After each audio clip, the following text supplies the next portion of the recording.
And ultimately, the whole matter of sin comes down to what's going to happen once you die. That presupposes that there's an afterlife, and that presupposes that there's a part of you that lives on, which is the soul. So what evidence is there regarding the soul? I think there is no evidence for the soul. But what about our consciousness, the part of us that is us, our personality? What I think is that everything that we know through science currently, like in terms of neuroscience, tells us that human experience cannot be possible outside of having a brain and a body to experience it through. Mm-hmm. Because if you think about every one of our senses, whether auditory, visual, tactile, that's how we experience life. I mean, tell me a story that did not come through your eyes or through your ears or that you felt. And not only that, but we understand decently, we understand enough how these mechanisms work, how the ears are interpreting or how the brain is interpreting sound waves. We understand what's happening. We understand how light is interacting with the sensors in your eyes. Experience human life. We can't experience life as we know it outside of having the ability to experience it through the senses. So when you take away your skin, when you take away your brain, you're no longer able to hear anything, you're no longer able to touch anything, etc. So how could you experience life, or what would that be like if you take away all your bodily abilities to experience life as we know it?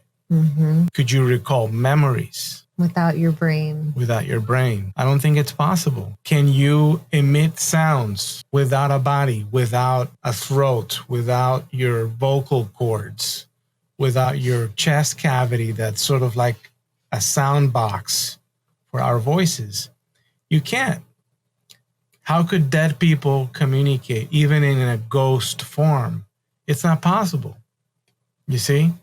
For things to be visible, there needs to be light bouncing off of matter. If there's no matter, it can't be visible. So a ghost cannot be both matter and immaterial essence. Otherwise, it can never be seen. And if it can never be seen, then how could you show any evidence for it? Mm-hmm.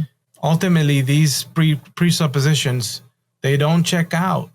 And it doesn't make sense. If you don't have a soul that could experience anything beyond this physical life as we know it, then the notion of a final judgment, the notion of experiencing the presence of a God as we know it today, as you claim to experience God in the church, that tingly sensation, that whatever, it will not be possible outside of your body. Mm-hmm.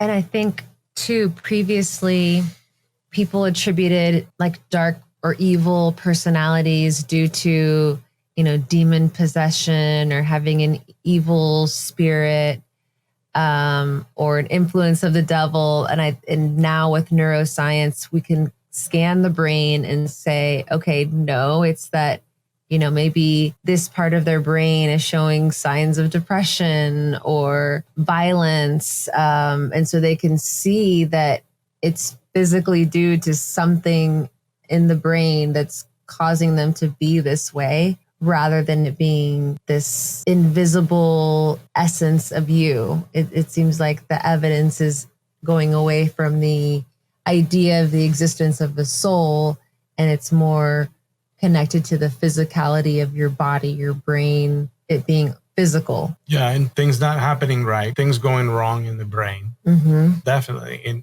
it's not just about the existence of the soul, but also you can't just presuppose that. You also have to presuppose the existence of other entities, because it's a whole realm of things. It's not just like people, it's angels, there's demons, there's many gods. The other creatures. Oh yeah, the Nephilim. Mm-hmm. Yeah, so it's not just one thing, but you've got to presuppose a whole hierarchy of things. Right. As well.